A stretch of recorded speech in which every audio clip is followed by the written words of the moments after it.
What's up, YouTube family? It's La Fleur Chéri, your geisha goddess, and today I'm going to be reading from Myths and Legends.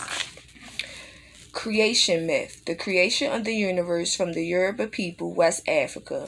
And before I start, I want to apologize for any mispronunciation of the names and places. But here we go with our story. Before the universe was created, there existed only a vast expanse of sky above and an endless stretch of water and uninhibited marshland below. Olaron, the wisest of the gods, was supreme ruler of the sky, while Alakun, the most powerful goddess, ruled the seas and marshes. Both kingdoms were quite separate at the time, and there was never any conflict between the two deities. Alaron was more than satisfied with his domain in the sky and hardly noticed what took place below him. Alakun was content with the kingdom she occupied, even though it contained neither living creatures nor vegetation of any kind. But the young god Abatala was not entirely satisfied with this state of affairs, and one day, as he looked down from the sky upon the dull, gray terrain ruled by Alakun, he thought to himself, "The kingdom below is a pitiful, barren place. Something must be done to improve its murky appearance." Excuse me. Now, if only there were mountains and forests to brighten it up, it would make a perfect home for all sorts of living creatures. Abatala decided that he must visit Alaron, who was always prepared to listen to him. "It is a good scheme, but also a very ambitious one," Alaron said to Abatala. "I have no doubt that the hills and valleys you describe would be far better than great ocean, but who will create this new world, and how will they go about it?" "If you will give me your blessing," Abatala replied, "I myself will undertake to do this work." "Then it is settled," said Alaron. "I cannot help you myself, but I will arrange for you to visit my son, Orimilla. He will be able to guide you." Next day, Abatala called upon Orimilla, the eldest son of Alaron, who had been given the power to read the future and to understand the secret of existence.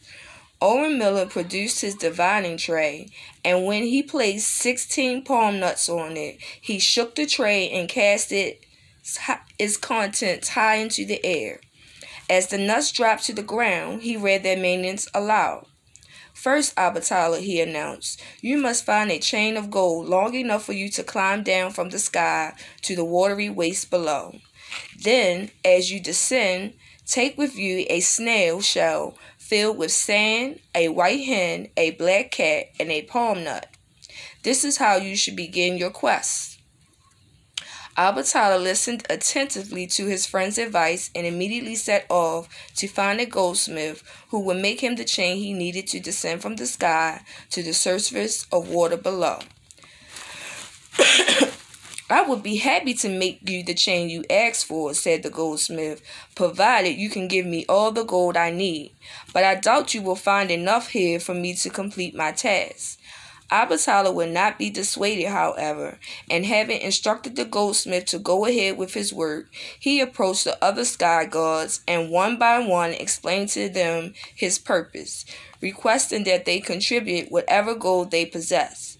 The response was generous. Some of the gods gave gold dust, others gave rings, bracelets, or pendants, and before long a huge glittering mound had been collected. The goldsmith examined all the gold that was brought before him, but still he complained there was not enough. "It is the best I can do," Abatala told him. "I have asked all of the other gods to help out, and there is no more gold left in the sky. Make the chain as long as you possibly can and fix a hook to one end. Even if it fails to reach the water below, I am determined to climb down on it."